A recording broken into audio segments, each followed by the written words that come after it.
Other law entrance examination जो आपके होते हैं उसके लिए सब्जेक्ट बेहद इंपॉर्टेंट है, स्पेसिफिकली एलिट एग्जाम के लिए। बहुत सारे ऐसे लैंग्वेजेस में लॉ के बड़े बड़े कॉन्सेप्ट्स को छोटे छोटे फ्रेजेस में बताया गया है। आपके किसी एक्ट से पब्लिक एट लार्ज को अफेक्ट हो रहा है तो वो हम क्रिमिनल लॉ में पढ़ते हैं, आईपीसी में पढ़ते हैं। जब भी कोई एक्ट लॉ के द्वारा ऑथराइज्ड होता है तो फिर वो एक्शनेबल नहीं होता है, उसमें टॉर्ट के लिए केस नहीं बनेगा। ये कंप्लीट डिफेंस होता है। कैसे आप एग्जामिन कर पाओगे कि ये एक्ट ऑफ गॉड है या फिर ये इनएविटेबल एक्सीडेंट है, कोई ऐसा हादसा जो नहीं रोका जा सकता था। कोई डिफिकल्टी नहीं है, कोई बहुत ज़्यादा ऐसा नहीं है कि आपसे याद नहीं हो पाएगा। Definitely each and every student can learn it. Hello everybody, स्वागत करती हूँ आप सभी लोगों का क्लैट नेक्सस 2026 बैच में। ये एक फाउंडेशन बैच है जहाँ पे हम बहुत ही इंपॉर्टेंट सब्जेक्ट्स जो आपके क्लैट एग्जाम के पॉइंट ऑफ व्यू से हैं उनको यहाँ पे हम कवर कर रहे हैं। और उसी तरह से एक important subject law of tort मैं आपके लिए लेके आई हूँ। ये बेसिकली एक वन शॉट होने वाला है जहाँ पे आपको लॉ ऑफ टॉर्ट से रिलेटेड बेसिक जितने भी प्रिंसिपल्स हैं वो आज आपको समझ में आ जाएंगे। और बहुत ही ईजी सब्जेक्ट है, मैं ये कहना चाहूँगी, law of torts. So you need not worry. Also I need to tell you that the subject law of tort is very important for CLAT exam, AILET exam and other ओलिट्स, यानी कि other law entrance examination जो आपके होते हैं उसके लिए subject बेहद इंपॉर्टेंट है, स्पेसिफिकली एलिट एग्जाम के लिए। सो इसको अच्छे से पढ़िए और जो कुछ भी आप पढ़ रहे हैं कोशिश ये करिए कि उसको बार बार रिवाइज करिए, क्योंकि revision is the key for any examination, for any subject. So, beta, if you all don't know me, I am Isra. I am your law mentor and I teach legal reasoning to CLAT students. Also, I take up judiciary sessions जहाँ पे मैं judiciary में civil law और constitutional law और बहुत important subjects take up करती हूँ। सो आपको आई होप कि ये लेक्चर आपके लिए बेनिफिशियल हो। You have to watch the lecture till the end. And most probably I will try and insert few questions also so that you can attempt these questions. You will get the questions in the PDF itself after you complete the session. So there will be a brief understanding which you will be able to develop after watching the entire session. So let us just begin with the video. इस session में बेटा basically हम एक तो ये देखेंगे कि law of torts क्या होता है, लॉ ऑफ टॉर्ट्स के क्या क्या एसेंशियल्स हैं, क्या इससे रिलेटेड कुछ लीगल मैग्जिम्स हैं। Although students who don't know what are legal maxims, तो लीगल मैग्जिम्स बेसिकली आप देखेंगे फ्रेंच, लैटिन, बहुत सारे ऐसे लैंग्वेजेस में लॉ के बड़े बड़े कॉन्सेप्ट्स को छोटे छोटे फ्रेजेस में बताया गया है, जैसे कि रेस इप्सा लोकेटर, जैसे कि इंजूरिया सिने डैमनम, जैसे कि आप ओबी जस इबी रेमेडियम देखते हो, wherever there is a right there is a remedy. So these are legal maxims और ये legal maxims भी tort से related जो भी connected होंगी वो भी हम cover करेंगे। और जैसा कि मैंने आपको बताया in the end of the PDF you will get few questions जो कि आप बाद में solve कर सकते हो। So to begin with, when we talk about law of torts, तो एज सच तो कोई डेफिनेशन आपको देखने को नहीं मिलेगी, बट लिमिटेशन एक्ट है 1963 का जो डिफाइन करने की कोशिश करता है। मैं आपको एक ब्रीफ दे देती हूँ बेटा। लॉ ऑफ टॉर्ट का ओरिजिन भारत में हुआ नहीं है। जब ब्रिटिशर्स हमें रूल कर रहे थे तो ब्रिटिशर्स के द्वारा डिसाइड करे गए जो भी केसेस थे इंग्लैंड में, इंडिया में, क्योंकि उनका इन्फ्लुएंस बहुत रहा हमारी लीगल बैकग्राउंड पे, तो ब्रिटिशर्स के द्वारा ये कॉन्सेप्ट कहीं ना कहीं लॉ ऑफ टॉर्ट्स हमारे देश में इवॉल्व हुआ, जहाँ पे हमने जजमेंट्स के थ्रू, जहाँ पे हमने केसेस के थ्रू ये समझा कि किस पर्सन की लाइबिलिटी बनती है, कब डैमेजेस दिए जाते हैं, और जो कुछ भी उन जजेस ने डिसाइड किया वो आज भी हमारे लिए एज अ प्रेसिडेंट चल रहा है, लागू है बेटा।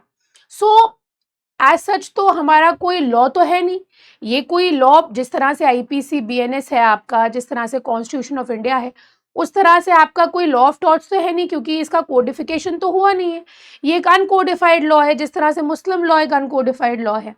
But yes we can say that yes जो केसेस डिसाइड किए गए थे पहले वो आज भी रूल करते हैं, उनकी इंपॉर्टेंस आज भी उतनी ही है। सो एज सच तो कोई कानून है नहीं, बट हाँ इसको डिफाइन किया गया लिमिटेशन एक्ट के अंदर। बताया है कि law of torts means a civil wrong. पहले तो इतना समझ लिए, सिविल रॉन्ग, सिविल रॉन्ग में क्या होता है बच्चों, एक इंडिविजुअल दूसरा इंडिविजुअल के खिलाफ कोई रॉन्गफुल एक्ट करता है तो ये इंजर्ड पार्टी होता है, ये रॉन्ग डूअर होता है। जब भी हम पब्लिक रॉन्ग की बात करते हैं तो वहां पे पब्लिक एट लार्ज इन्वॉल्व होता है, आपके किसी एक्ट से पब्लिक एट लार्ज को अफेक्ट हो रहा है, तो वो हम क्रिमिनल लॉ में पढ़ते हैं, आईपीसी में पढ़ते हैं। टॉर्ट एक छोटू सा बच्चा है आईपीसी का, एक छोटा सा पार्ट है आईपीसी का, ठीक है।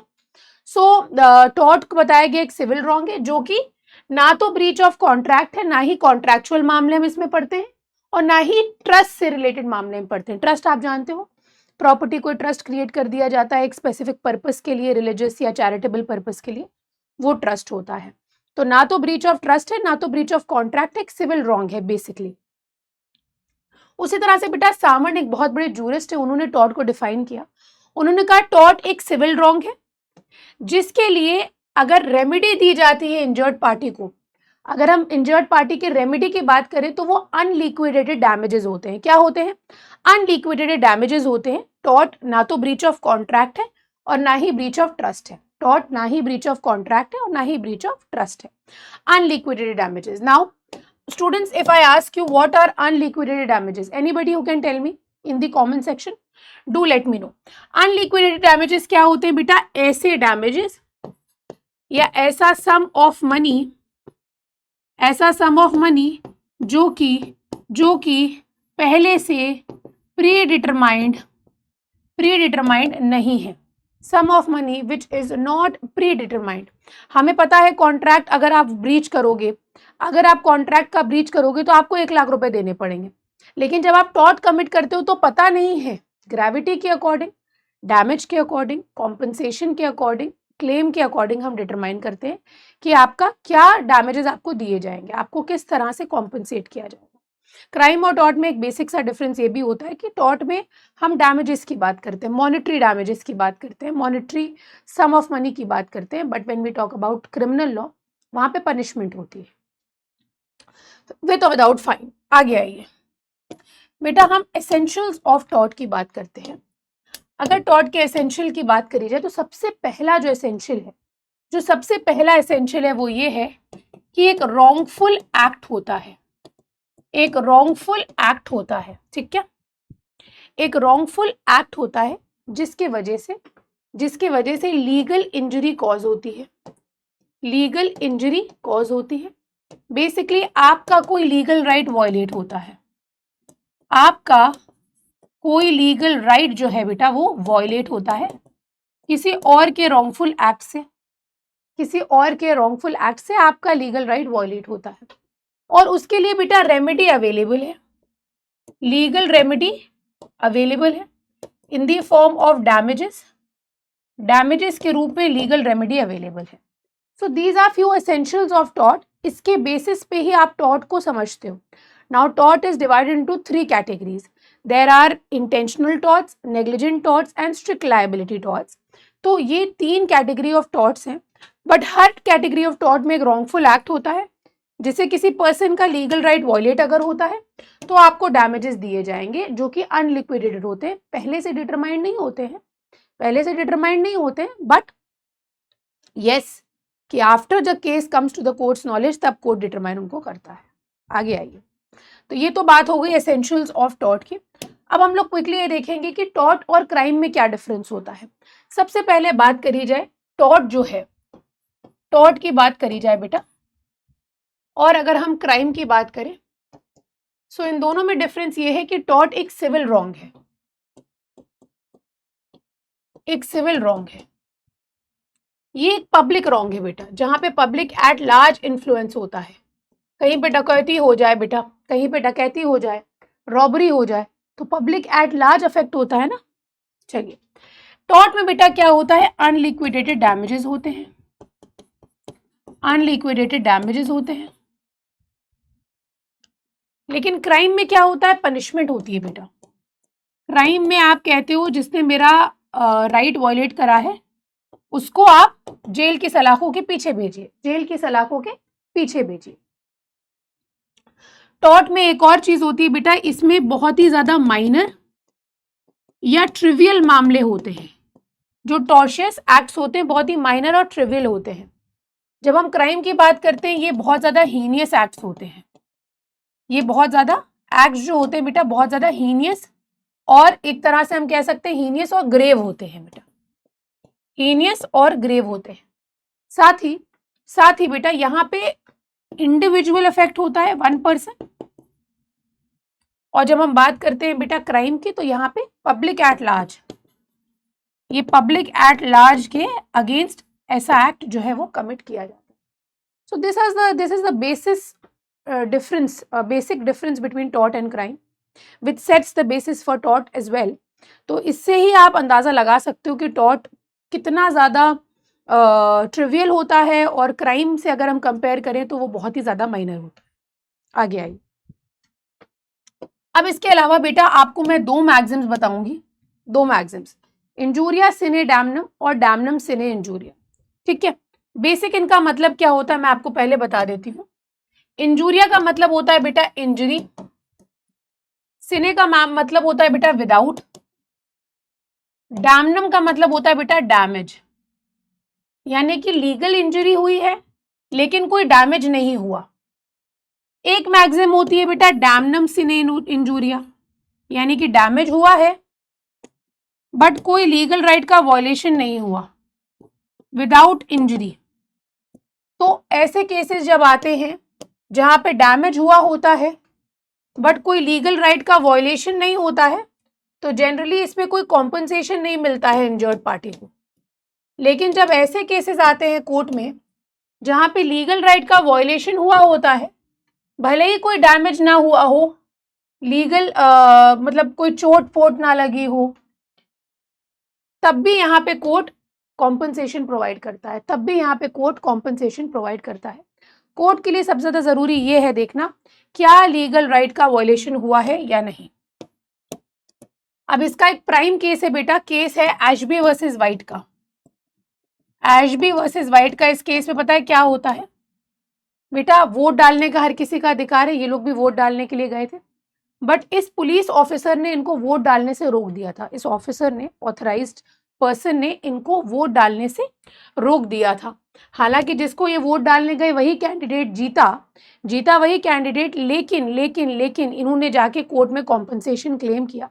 तो कोर्ट ने भी यही बात कही, कोर्ट ने कहा कि आपकी लीगल राइट वायलेट हुई है, यानी कि राइट टू वोट वायलेट हुआ है, ये ज्यादा जरूरी है। इसी तरह से भीम सिंह का केस भी है इंडिया में, ये ज्यादा जरूरी है कि आपका राइट टू वोट वायलेट हुआ है और उसके ऊपर हम फोकस करें रादर देन डैमेज। अब यहाँ पे इनको लाठियों से मारा नहीं गया था, बस इनको वोट डालने से रोका गया था, तो कोर्ट ने यहाँ पे इनको डैमेजेस प्रोवाइड किए थे। लेकिन वहीं पे एक और एग्जाम्पल आपको दूंगी बेटा, 2 स्कूल्स थे, इसमें से एक स्कूल बहुत ज़्यादा फेमस था, सारे बच्चे यहाँ जाते थे और बहुत लंबे समय से चल रहा था ये, और इसी के कॉम्पिटिशन में एक और स्कूल आता है, नया स्कूल। अब क्या हुआ, इन्होंने फीस कम रखी बेटा, फीस कम रखी जिसकी वजह से सारे बच्चे स्कूल चले गए, ज्यादातर बच्चे स्कूल चले गए भाग के कि फीस कम है और एजुकेशन अच्छी है। तो ये भी कोर्ट गए, ये पुराने स्कूल वाले कोर्ट गए, कहा कि हमें कॉम्पनसेशन चाहिए, हमें फाइनेंशियल लॉस हुआ है। तो कोर्ट ने कहा कि आपकी कोई लीगल राइट वायलेट हुई है। कोर्ट ने पूछा क्या आपकी कोई लीगल राइट वायलेट हुई है, तो उन्होंने कहा कि माय लॉर्ड लीगल राइट तो वायलेट नहीं हुई लेकिन हमें फाइनेंशियल लॉस हुआ है। कोर्ट ने कहा ये डैमनम सिने इंजूरिया का केस है, हम यहाँ पे कोई कॉम्पनसेशन या कोई भी मॉनेटरी सम ऑफ मनी नहीं दे सकते हैं। आगे आ जाइए। तो ये 2 इंस्टेंसेस थे जो मैंने आपको बताए हैं। अब हम लोग आएंगे एक बहुत ही इंपॉर्टेंट टॉपिक पे, बहुत ही इंपॉर्टेंट टॉपिक पे, और ये है जनरल डिफेंसेस। मैं थोड़े समय के लिए आपकी स्क्रीन से हटूंगी ताकि हम इसको पूरे अच्छे से रिवाइज करें और आप अच्छे से इसको रीड कर पाओ। I will be out of the screen. General defences की बात करते हैं।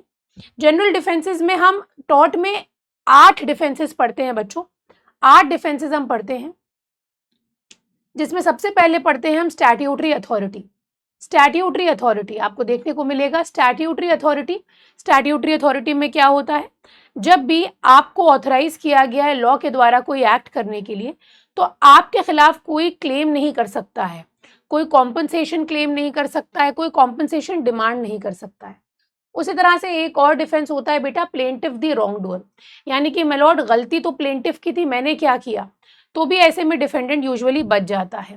फिर उसके बाद नेसेसिटी, माय लॉर्ड मैंने कोई बड़ा हादसा बचने से रोका, सॉरी मैंने कोई बड़ा हादसा होने से रोका है, तो इसमें मेरी लाइबिलिटी क्यों बन रही है, तो ये डिफेंडेंट के लिए डिफेंस बन जाता है।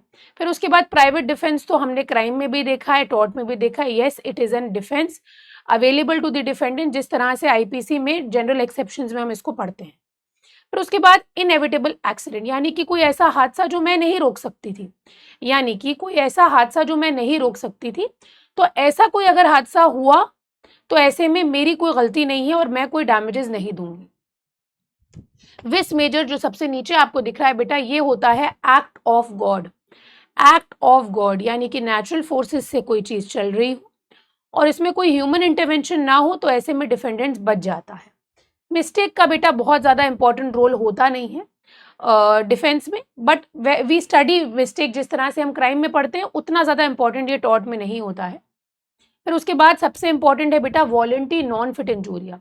वॉलंटी non fit injuria, volenti non fit injuria में यानी कि अगर आप किसी भी एक्ट को करने के लिए अगर अपनी मंजूरी देते हो तो उसमें फिर कॉम्पनसेशन क्लेम मत करना, फिर उसमें आप कॉम्पनसेशन क्लेम करने मत जाना, बेसिकली यही कहता है। So these are the defences. Now why we study defences बेटा, these are the defences which are available to the defendant. Ma'am इसका मतलब क्या हुआ अवेलेबल टू द डिफेंडेंट? इसका मतलब ये है जब प्लेंटिफ डिफेंडेंट के खिलाफ एक केस फाइल करेगा, बाय नाउ आई होप कि you know who is a plaintiff, who is a defendant, because you are studying legal reasoning and it is very basic, बहुत ही बेसिक चीज है। सो जब प्लेंटिफ डिफेंडेंट के खिलाफ एक केस फाइल करेगा तो डिफेंडेंट के पास यहाँ पे ये सारी बातें कहने को हैं, किस लिए? ताकि डिफेंडेंट से कोई डैमेजेस क्लेम ना किए जाए, कोई कॉम्पनसेशन क्लेम ना किया जाए, कोई पैसा क्लेम ना किया जाए और डिफेंडेंट पूरी तरह से बच जाता है फ्रॉम द लाइबिलिटी। डिफेंडेंट के लिए it is like a defence, बचाने के लिए एक शील्ड की तरह काम करता है, डिफेंडेंट को प्रोटेक्ट करता है। क्या? General defences. ठीक है, चलिए आगे आ जाइए। सबसे पहले मैंने आपको बताया स्टैट्यूटरी अथॉरिटी। याद रखिएगा जब भी कोई एक्ट लॉ के द्वारा ऑथराइज्ड होता है, जब भी कोई एक्ट लॉ के द्वारा ऑथराइज्ड होता है तो फिर वो एक्शनेबल नहीं होता है, उसमें टॉर्ट के लिए केस नहीं बनेगा। ये कंप्लीट डिफेंस होता है कि भैया हमने यहाँ पे जो भी किया वो सरकार के कहने पे किया, हमने जो कुछ भी किया पार्लियामेंट के कहने पे किया। ये देखिए कानून पास किया गया था, ये देखिए मैजिस्ट्रेट ने वारंट दिया था।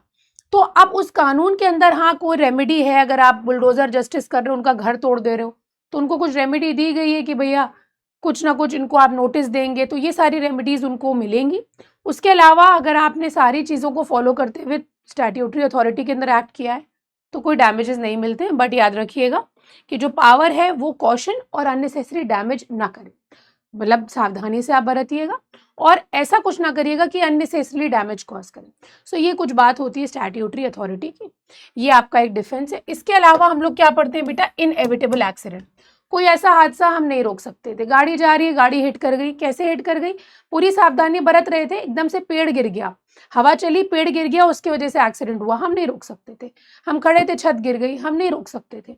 उसके वजह से अगर कोई हादसा होता है और अगर कोई जाके कोर्ट में कॉम्पनसेशन क्लेम करता है तो वहां पे कोई डैमेजेस नहीं मिलेंगे।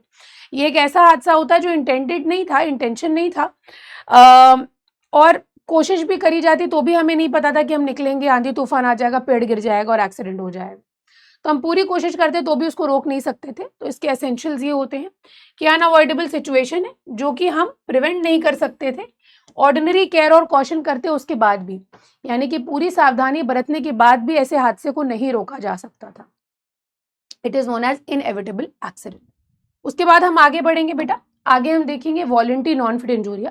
बहुत ही इंपॉर्टेंट डिफेंस है, इसमें हम कार रेसिंग वाला इवेंट वाला पढ़ते हैं, हॉल वर्सेस ब्रुकलिन का केस जहाँ पे क्रैश होता है और गाड़ी उड़ के ऑडियंस में चली जाती है, तो यहाँ पे ये डिफेंस एप्लीकेबल हुआ था वॉलंटी का, जिसको क्रिटिसाइज भी बहुत किया गया। सो इसका मतलब ये होता है the person who is willing, the person who is agreeing, yes I will play, yes I want to go, yes I want to explore, I want to go for adventure. Then when you are wanting to go, when you are wanting to explore, then you will not claim any damages in the court if something adverse happens to you. To one who volunteers, no harm is done. Law deems that, which means the plaintiff has waived his right and now he can't complain. He has consented to suffer the harm, but beta there are certain essentials. Consent होना बहुत ज़रूरी है और ये consent free और voluntary होना चाहिए, free और वॉलंटरी कंसेंट होना चाहिए। कहने का मतलब ये है बेटा कि ऐसा ना हो कि उसको नशा वशा आप खिला के फिर उसके साथ कुछ रॉन्गफुल एक्ट किया है आपने, और फिर आप वॉलंटरी क्लेम कर रहे हो कि हम बच जाए, नहीं। तो कोर्ट में अगर ये प्रूव हो गया कि आपने उसको नशा दिया था, उसके बाद ये एक्ट हुआ है, तो उसका हम मानेंगे ही नहीं वॉलंटरी का डिफेंस। एक तो ये बात हो गई। दूसरी चीज, वॉलंटरीनेस होनी चाहिए, अपनी अपनी स्वेच्छा से वो आए। जरूरी नहीं उसको नॉलेज हो खाली कि हम एडवेंचर पे जाएंगे तो हम गिर सकते हैं, उसकी मंजूरी होनी चाहिए कि अगर हम गिरेंगे तो भी हम आएंगे, yes I want to come. उसकी बेटा डिसीजन मेकिंग कैपेसिटी होनी चाहिए, यानी कि सही हालात में वो होना चाहिए जब वो आता है आपके पास। ऐसा ना हो कि वो डिसीजन ही ना ले पाए अपनी लाइफ के। आगे आइए, तो ये वॉलंटी में हम पढ़ते हैं बेटा, दो चीजें हमें आपको बहुत इंपॉर्टेंट बतानी थी। एक तो meaning, so whenever you are agreeing to go to play a match, cricket match, boxing match, and after you get hurt you can not claim any damages. आप क्लेम नहीं कर सकते कोर्ट में कि इन्होंने मेरा दांत तोड़ दिया, नहीं। क्यों क्यों नहीं क्लेम कर सकते? क्योंकि आपने अग्री करा था जाने के लिए। So this is what we study here.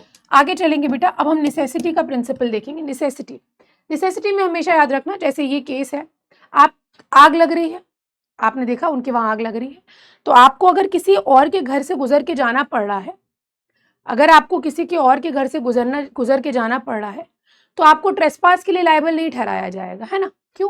क्योंकि एक बड़ा हादसा हो सकता था, उस बड़े हादसे को रोकने के लिए हमने ये काम किया है, उस बड़े हादसे को रोकने के लिए हमने ये काम किया, इसीलिए हमने ये किया है ना। और कोई तो मेरा रीजन था नहीं आपके घर में घुसने का, वहां आग लग रही थी इसलिए मैं घुसा। सो नेसेसिटी हमेशा याद रखिएगा बेटा। इसमें हम कैनिबलिज्म भी पढ़ते हैं, जब आप आदमियों को खाते हो, आपने एक्सेप्शंस में पढ़ा होगा। तो हम मर जाएं इससे अच्छा वो आदमी मर चुका है उसको खा ले।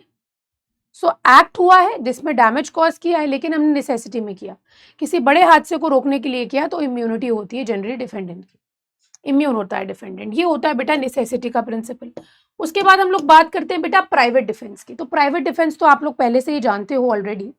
प्राइवेट डिफेंस एक्सेप्शंस में भी आपने पढ़ा हुआ है। प्राइवेट डिफेंस में क्या होता है कि अगर आपके ऊपर कोई अटैक कर रहा है तो आपके पास ये राइट है कि आप उसको रिटेलिएट कर सकते हो, बट आपको जब कोई डेंजर हो अपनी लाइफ का, अपनी हेल्थ का, तभी आप वो कर सकते हो, और आप उसको प्रोपोर्शनेट फोर्स यूज करोगे। अगर वो आपको टीप मारेगा आप उसकी जान नहीं ले लोगे।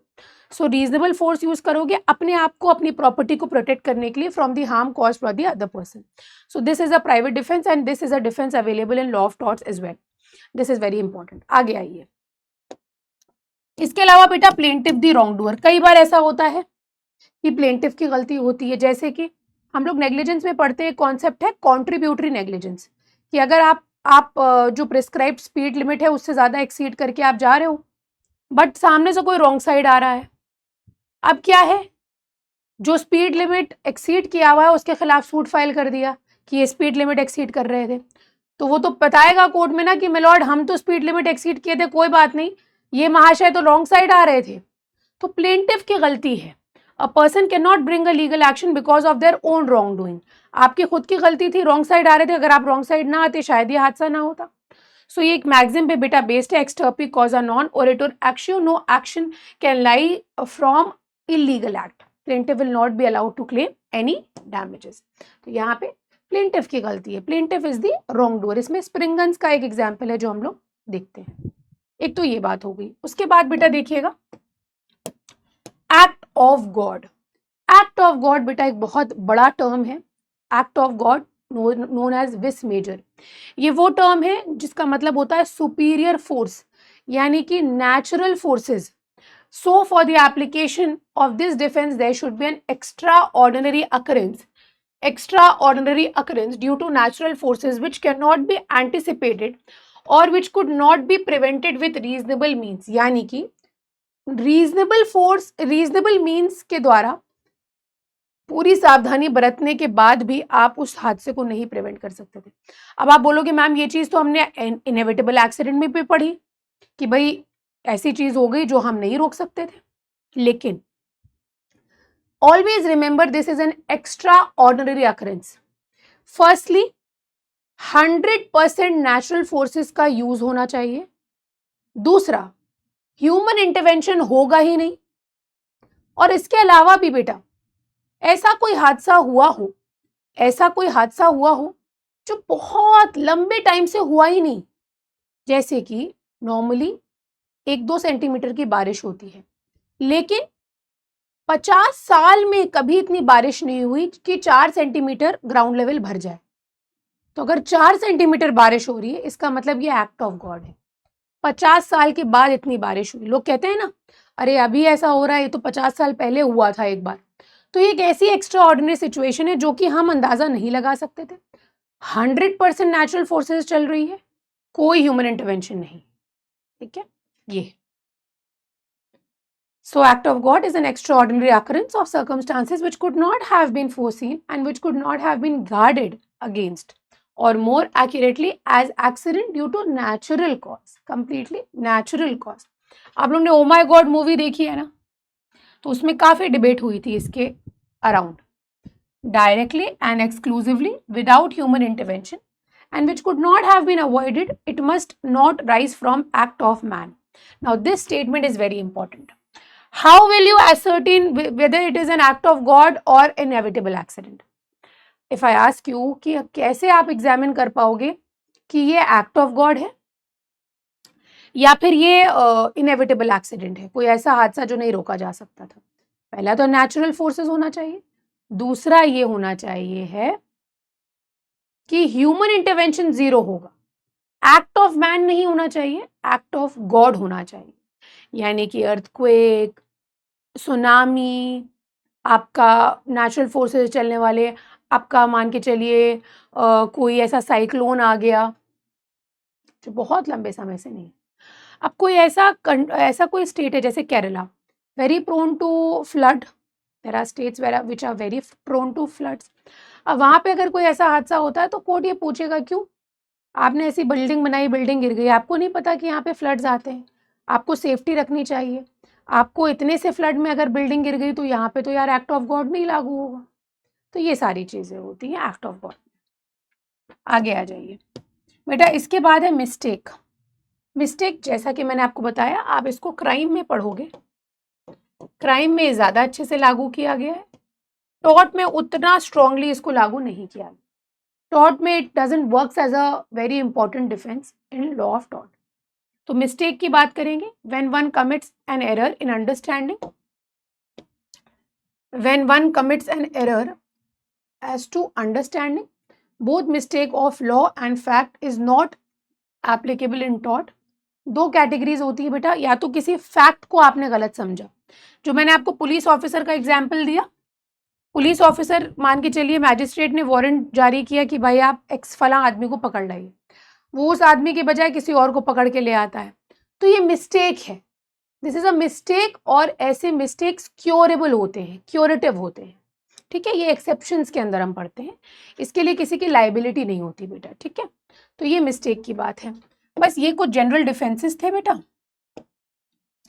अब इसके अलावा मैं आपको कुछ चीज़ें बताना चाहूँगी, I would like to explain few things to you which are related to remedies available to the plaintiff. क्योंकि हमने डिफेंडेंट के बारे में तो देख लिया, क्योंकि हमने ये तो देख लिया कि डिफेंडेंट को क्या अवेलेबल है, डिफेंडेंट को क्या सारी चीज़ें हैं डिफेंसेस के रूप में जो उसको अवेलेबल है।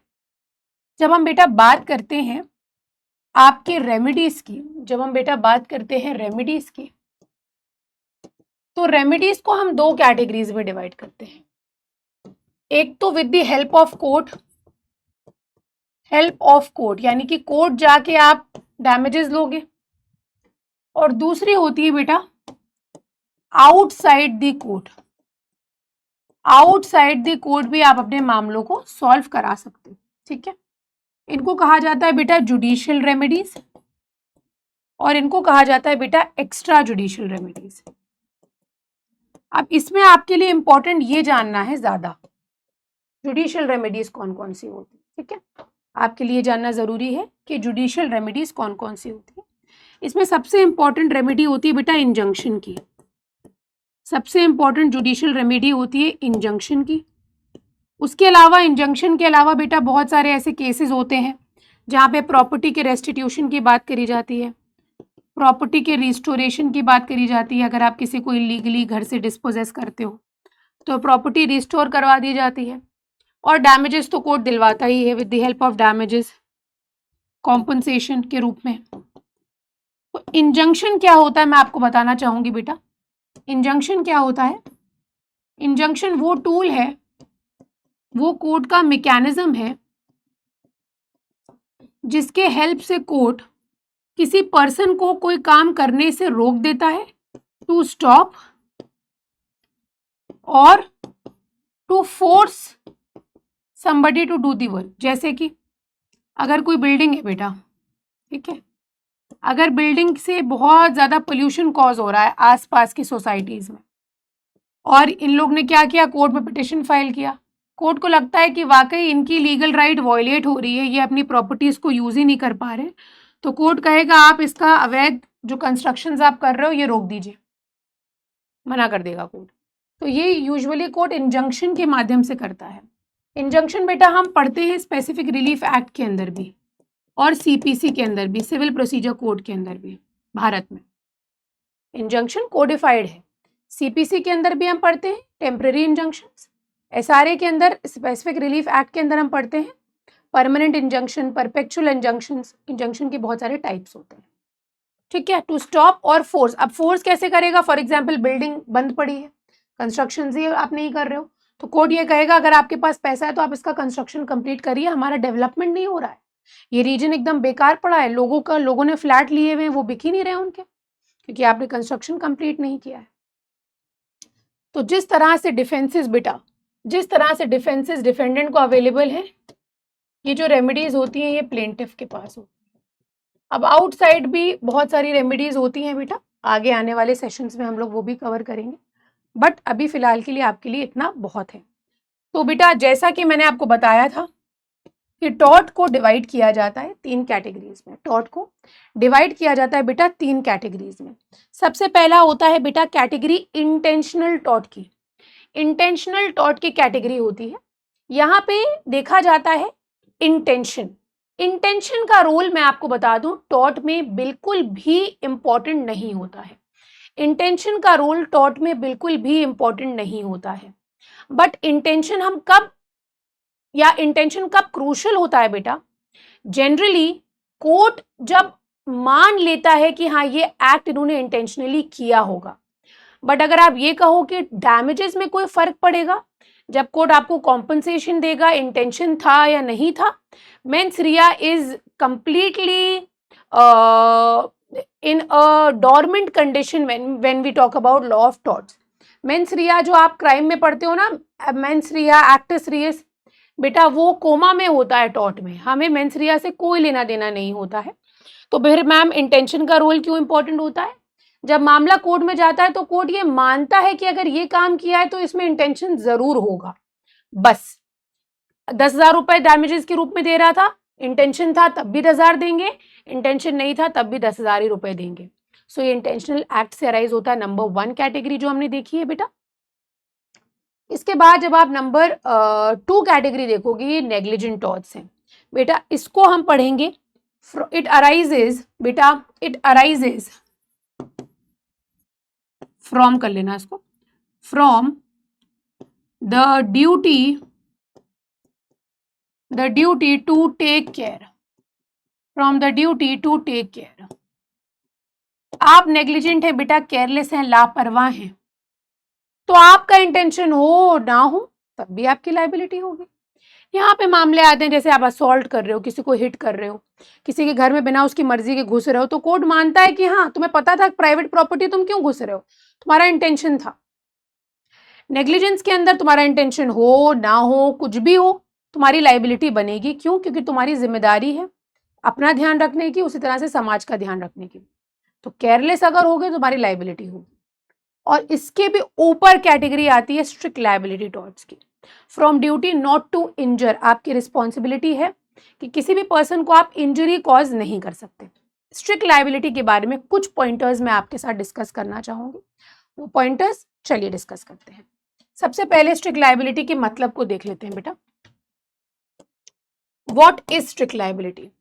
So strict liability is a legal concept where a person or entity, company, enterprise, any authority, any association, any person, body of individual, सब आते हैं इसमें। So they are held responsible for their actions or for their products without the need to prove. Court में fault, court में negligence prove करने की जरूरत नहीं है। कोर्ट को ये पता है, कोर्ट को ये पता है कि तुम्हारा एक्ट इतना ज्यादा डेंजरस था, तुम्हारा एक्ट इनहेरेंटली इतना ज्यादा डेंजरस था, इसीलिए तुम्हारी लाइबिलिटी अराइज होगी स्ट्रिक्ट लाइबिलिटी के अंदर। ठीक है, so in strict liability cases the focus is on the outcome of the actions rather than intention or level of care exercised। आपका इंटेंट क्या है, आपने कितना ध्यान रखा, इससे कोई फर्क नहीं पड़ता है। आपका आउटकम क्या है, जो काम आप कर रहे हो उससे निकल के क्या आ रहा है, ये ज्यादा जरूरी है, उससे हो क्या रहा है, ये ज्यादा जरूरी है। So this means if a harm or damage occurs, the party can be held liable regardless of their intentions or level of caution exercised। आप ये कहो कि नहीं, अरे हमने तो पूरी सावधानी बरती थी, उसके बाद भी ये हो गया तो हम क्या करें। आपका एक छोटा सा एग्जाम्पल दूंगी। For example, you like animals and you bring a lion to your house, you like animals and you bring lion to your house and now the lion is loyal to you, ठीक है, he listens to you, he is just completely like a pet dog, but when the lion is out of your control, whether you are taking the guarantee that he is not going to harm any other person, are you having the guarantee that he is not going to hit or damage any other person, destroy any other person? If you are unable to take that responsibility or the guarantee, then you will be held liable। उसी तरह से यही principal बेटा industries पे लागू होता है। आपको याद है भोपाल में क्या हुआ था, भोपाल गैस ट्रेजेडी, हम इसी को पढ़ते हैं बेटा स्ट्रिक्ट लायबिलिटी के अंदर भी।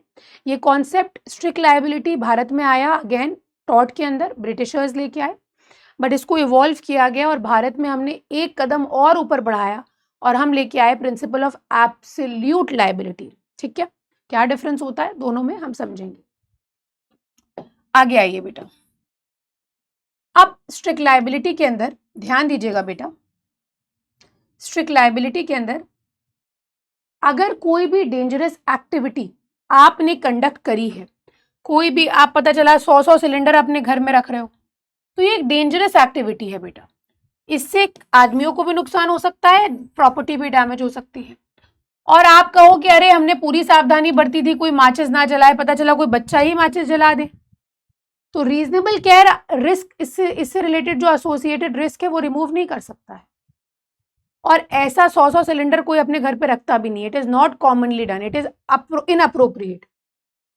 और ऐसा काम जो आप कर रहे हो ना, ये डेंजरस एक्टिविटी, इसमें नुकसानात ज्यादा हैं और फायदे कम है, हजार्ड ज्यादा है, बेनिफिट्स कम है, तो ऐसे में स्ट्रिक्टली लायबल आप हो जाओगे बेटा, स्ट्रिक्टली लायबल हो जाओगे। सवाल ये उठता है कि मैम ये स्ट्रिक्ट लायबिलिटी का एवोल्यूशन कहाँ से हुआ, ये स्ट्रिक्ट लायबिलिटी का एवोल्यूशन कहाँ से हुआ?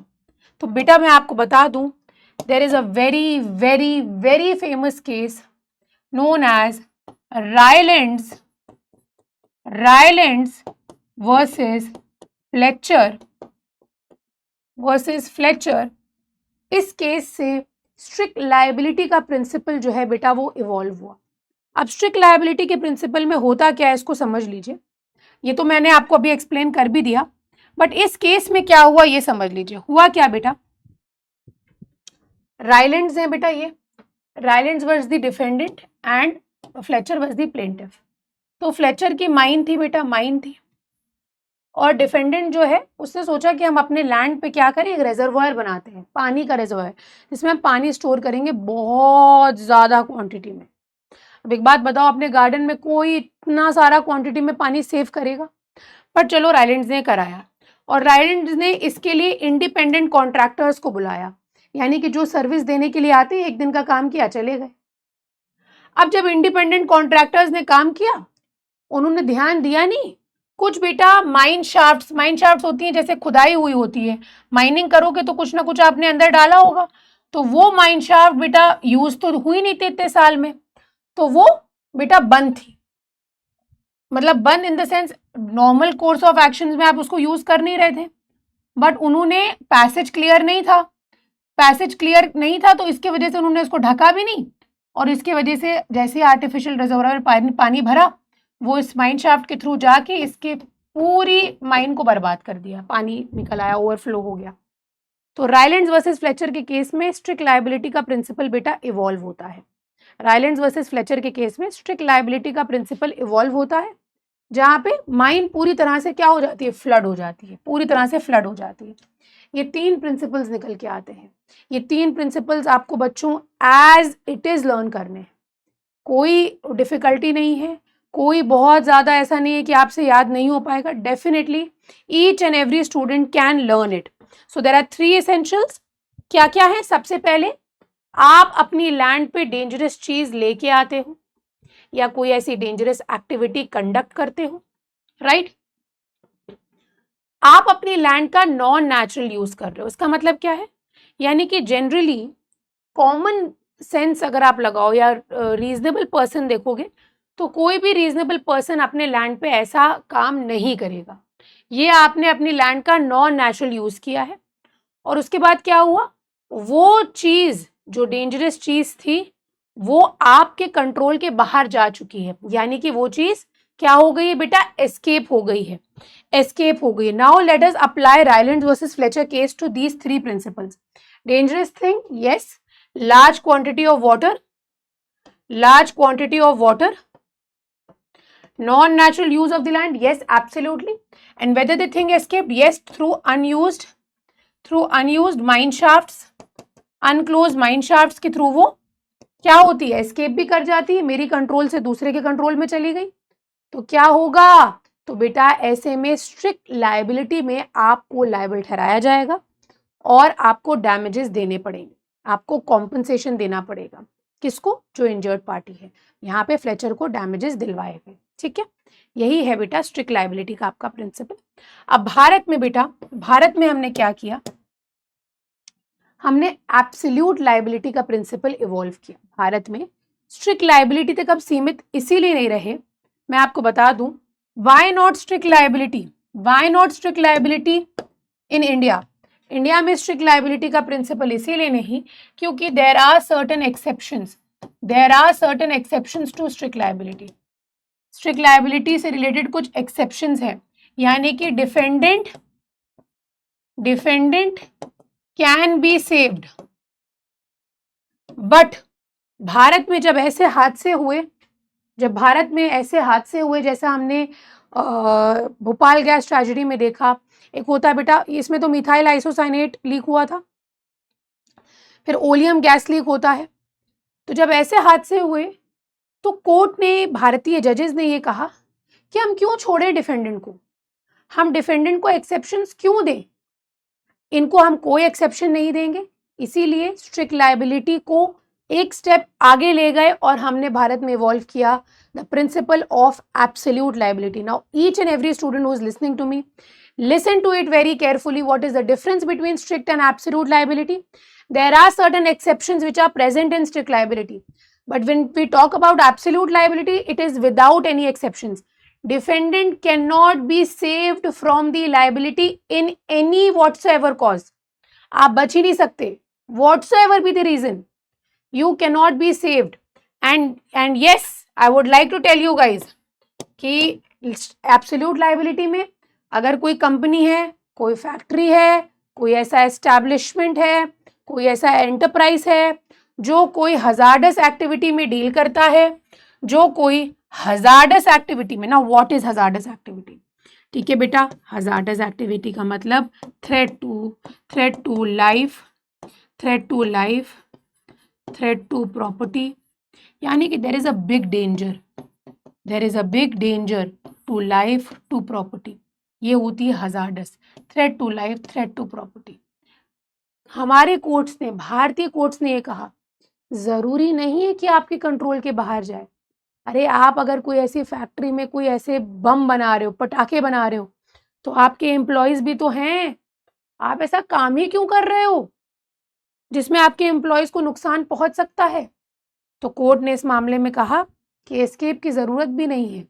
बस डिफरेंस की अगर हम लोग बात करेंगे स्ट्रिक्ट और एब्सोल्यूट लायबिलिटी में, तो डिफरेंस दोनों में ये है कि स्ट्रिक्ट लायबिलिटी में एक्सेप्शंस अवेलेबल हैं। डिफेंडेंट ये कह सकता है ये एक्ट ऑफ गॉड था, मैंने कुछ नहीं किया, और कोर्ट कुछ नहीं कर सकता ऐसे में। लेकिन एब्सोल्यूट लायबिलिटी में कोई एक्सेप्शंस नहीं है।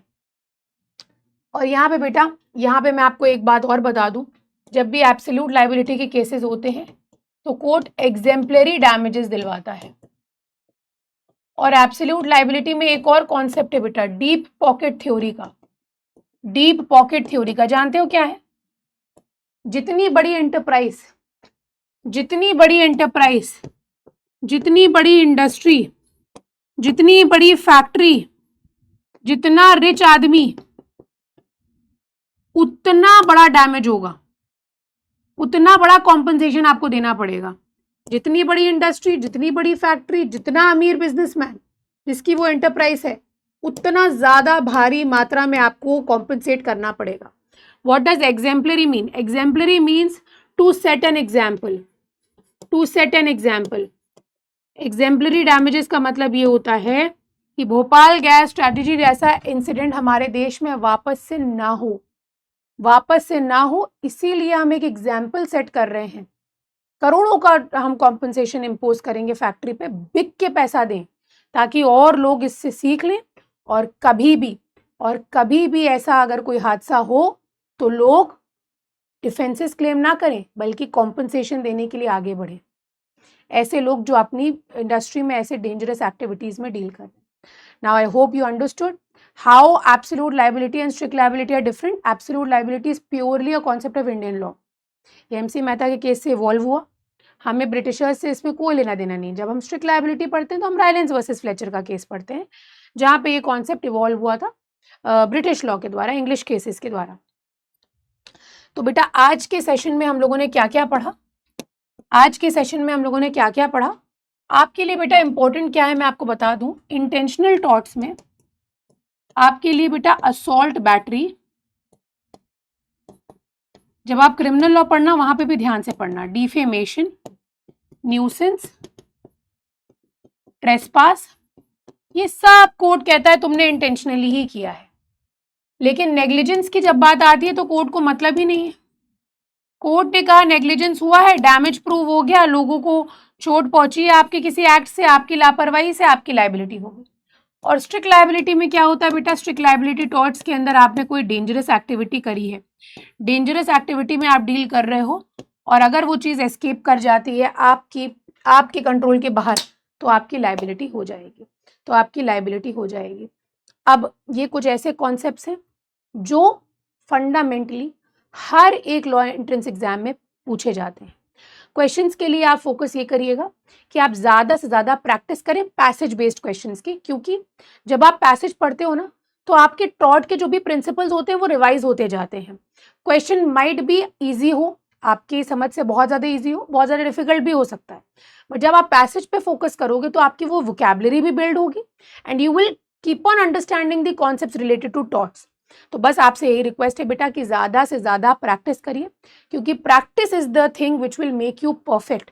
Practice will take you through this examination, and I trust each and every student, whether you are watching it YouTube free of cost, you will go through this examination, but सिर्फ एक ही इसका solution है कि आप hard work करोगे, क्योंकि hard work का बेटा कोई इलाज नहीं है, हार्डवर्क का कोई सब्सटीट्यूट नहीं। If you will not do hard work then I am very sure you might gain success at once, मिल जाए आपको सक्सेस, बट ये लॉन्ग टर्म नहीं रहेगी। हार्डवर्क करना सीखो, अपने ऊपर मेहनत करना सीखो, अपनी गलतियों से सीखो। बेटा आप टारगेट बनाइए, मैं यही कहना चाहूँगी जो स्कूल गोइंग स्टूडेंट्स हैं, make targets, make weekly targets, daily targets मत बनाओ। और टारगेट्स हमेशा याद रखना बड़े बड़े नहीं होते, छोटे छोटे होते हैं। टारगेट्स छोटे छोटे होते हैं ताकि आप उनको अचीव कर पाओ। बड़े टारगेट्स अचीवेबल नहीं होते, it is not possible for you to achieve those targets. तो बस इसी के साथ बेटा आज का सेशन हम यहीं पे एंड करेंगे, but remember that we will meet soon. हमने आज जो कुछ भी पढ़ा है एक बार क्विकली उसको देख लेंगे। हमने बेटा स्ट्रिक्ट लायबिलिटी पढ़ लिया है। स्ट्रिक्ट लायबिलिटी में भाई ऐसा शेरवेयर मत लेके आना, मिस्टेक का बहुत ज़्यादा रोल होता नहीं है। एक्ट ऑफ गॉड विस मेजर, ह्यूमन फोर्सेस नहीं होनी चाहिए, नेचुरल फोर्सेस होनी चाहिए। प्लेंटिफ की गलती है तो भाई हमारी लायबिलिटी क्यों होगी? प्राइवेट डिफेंस हर किसी के पास होता है अपनी प्रॉपर्टी और अपनी बॉडी को बचाने का। नेसेसिटी, कोई बड़ा हादसा होता तो हमने ये काम कर दिया, इसमें कोई बुराई नहीं है। वॉलंटी, यानी कि अगर मैं खुद कंसेंट कर रही हूँ तो फिर मैं विलिंग हूँ, तो फिर कोई हार्म नहीं हुआ है मुझे, ये लॉ मानता है। उसके बाद हमने क्या पढ़ा बेटा, इनएविटेबल एक्सीडेंट, यानी कि कोई ऐसा हादसा जो मैं नहीं रोक सकती थी, कोई ऐसा हादसा जो मैं नहीं रोक सकती थी, ये होता है बेटा inevitable accident. Statutory authority, law ने हमें ऑथराइज किया है। These are the defences which we have seen. Damnum sine injuria, injuria sine damnum, मैंने आपको बताया यहाँ पे कोर्ट कॉम्पनसेशन नहीं देता, यहाँ पे देता है। उसके अलावा we have seen the differences, essentials and meaning of tort. I hope and I wish that this session would be fruitful for all of you, and on this note I would be ending today's session, but guys, we would be meeting soon, and तब तक के लिए take care, goodbye, lots of love from my side, bye bye guys.